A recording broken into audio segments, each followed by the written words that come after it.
नहमदहु व नसल्ली अला रसूलिल करीम अम्मा बाद फ़ाउज़ु बिल्लाहि मिनश शैतानिर रजीम बिस्मिल्लाहिर रहमानिर रहीम। मेरे अज़ीज़ पाकिस्तानी बंगाली भाइयों बहनों,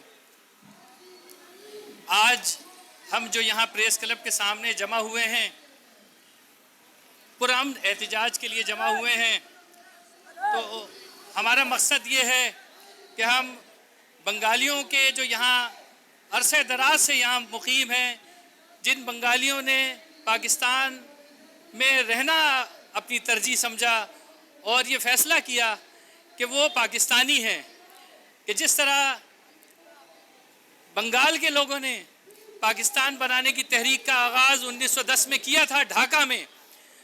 यहाँ चंद लोगों को मालूम होगा और जिनको मालूम नहीं है मैं उनको बताना चाहता हूँ कि पाकिस्तान के क़याम में बंगालियों का बहुत बड़ा किरदार था। ढाका में मुस्लिम लीग का क़याम अमल में आया और वही मुस्लिम लीग जो है पाकिस्तान की खालिक बनी। आप लोग जानते हैं कि बंगालियों की हुब्बुल वतनी किसी दूसरी कौमियतों के मुकाबले में कमतर नहीं है। क्या दुनिया नहीं जानती कि इमाम आलम कौन था? मैं आज बताना चाहता हूं कि इत्तेफाक से इमाम आलम मेरे बड़े भाई थे और बड़े भाइयों से बढ़कर थे मेरे, और जहां जो लोग मौजूद हैं वो जानते हैं कि मेरा इमाम आलम से कितना ताल्लुक़ रहा है। ये यहाँ पे हमारे शेख फिरोज़ साहब और कारी इब्राहिम साहब यहाँ मौजूद हैं, वो इस बात के गवाह हैं कि इमाम आलम साहब से मेरा कितना करीबी ताल्लुक़ था। उन्होंने मुझे बताया कि बंगालियों के साथ कितना इस्तेहसाल और ज़्यादती हो रही है। अगर गवर्नमेंट की कोई पॉलिसियाँ बन जाती हैं तो उसमें कुछ लोग ऐसे बैठे हुए हैं जो लोग उसमें रुकावटें डालते हैं, उसको अमल दरामद नहीं होने देते हैं, उसमें बीच में शर फैलाते हैं और इनके जायज़ हुकूक जो हैं वो पूरे नहीं होने देते हैं। तो मेरे तमाम ज़िम्मेदारान से, जो हमारे सदर मुमलिकत इसी शहर के हैं जनाब आरिफ अलवी साहब, और हमारे वज़ीर आज़म जो यहाँ कराची से भी मुंतखब हुए हैं, ये और बात है कि उन्होंने यहाँ की सीट नहीं रखी, लेकिन बहरहाल वो हमारे वज़ीर आज़म है, उनसे और आर्मी चीफ से और ISI के सरबराह से और FIA के सरबराह से और शेख रशीद साहब से, तमाम लोगों से मेरा मुतालबा है कि बंगाली बिल्कुल उसी तरह मुहिब वतन पाकिस्तानी हैं जिस तरह दीगर कौमियतें हैं, जिस तरह सिंधी हैं, जिस तरह बलोची हैं, जिस तरह उर्दू स्पीकिंग हैं, जिस तरह पंजाबी हैं, जिस तरह पश्तून हैं। मैं करीब करना पड़ेगा। जिस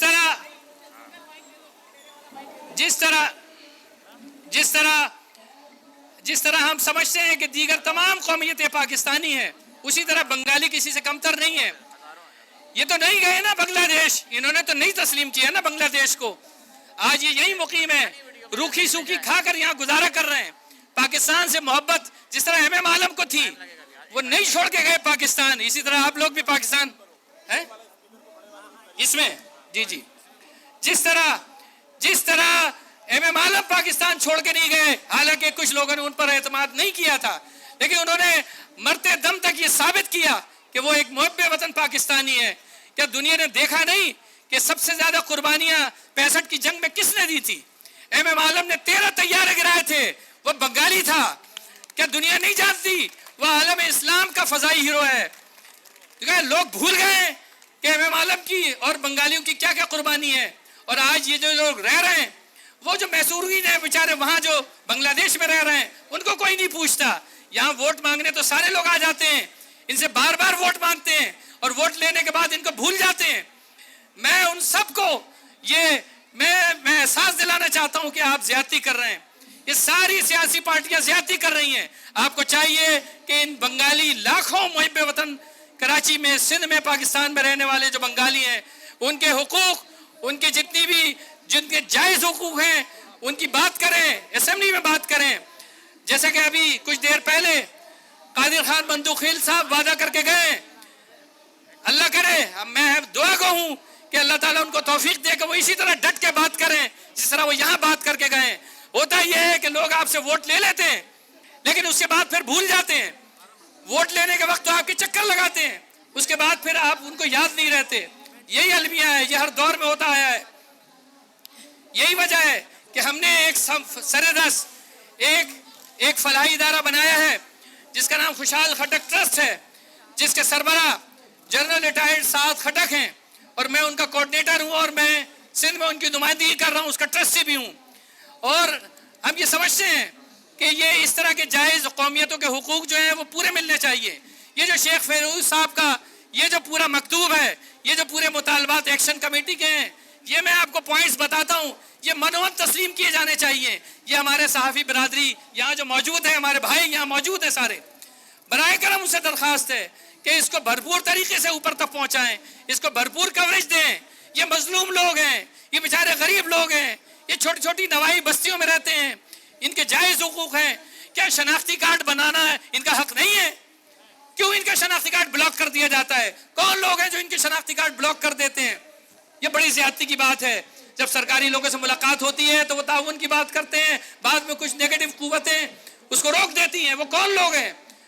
क्या ये लोग मुहिब्बे वतन पाकिस्तानी नहीं है?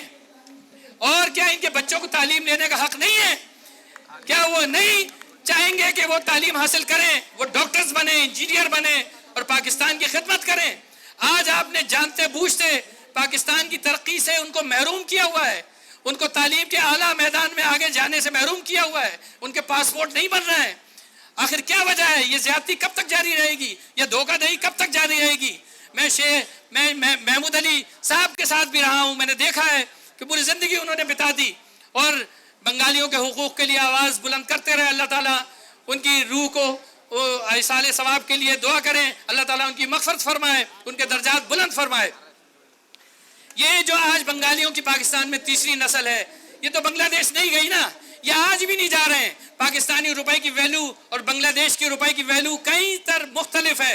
ये आज भी वहाँ चले जाएं तो इनको इससे डबल रोजगार मिल सकता है, लेकिन ये गुर्बत में गुजारा कर रहे हैं, बिल्कुल उसी तरह जैसे मैसूरीन पाकिस्तान वहाँ बांग्लादेश में गुजारा कर रहे हैं। ये पाकिस्तान से क्योंकि मोहब्बत करते हैं इसलिए पाकिस्तान छोड़ के जाना नहीं चाहते। आप लिल्लाह बराए करम इस बात को समझें, ये इन सब के हाथों में पाकिस्तान के झंडे हैं, ये सारे पाकिस्तान से मोहब्बत करते हैं। इनकी बात बराए करम अल्लाह के वास्ते सुने और इनके मुतालबात जायज़ मुतालबात को तस्लीम करें।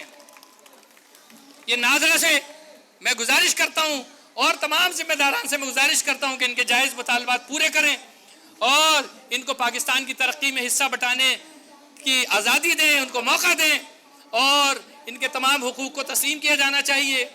मैं शुक्रगुजार हूँ जनाब शेख फिरोज साहब का, कारी इब्राहिम खलील साहब का और दीगर तमाम action committee Bengali supreme council का कि उन्होंने ये कोशिश की।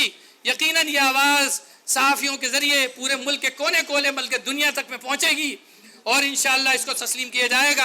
अब ये लोग बड़े ज़ख्म खा चुके हैं, ये बार बार धोखे खा चुके हैं, ये बहुत सारे लोगों से जो इनके दरवाज़ों पर आ के मांगते हैं उनसे बार बार धोखे खा चुके हैं। अब ये धोखा खाने के लिए तैयार नहीं है।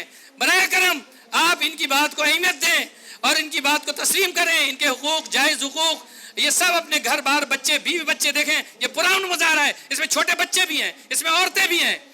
कोई ये ना कहे कि हमने कोई यहाँ इन लोगों ने कोई एहतजाज ऐसा जिसमें शरंगेजी फैलाने का इरादा है। पुराना एहतजाज है, पुराने शहरी हैं पाकिस्तान के। बराए करम इनके हुकूक को तस्लीम किए जाना चाहिए। मैं पुरजोर मुतालबा करता हूँ कि इनकी इस पे कान धरें और इनकी बातों को तस्लीम किया जाए और इसको अहमियत दी जाए। व आखिर दावाना अनिल हम्दुलिल्लाहि रब्बिल आलमीन।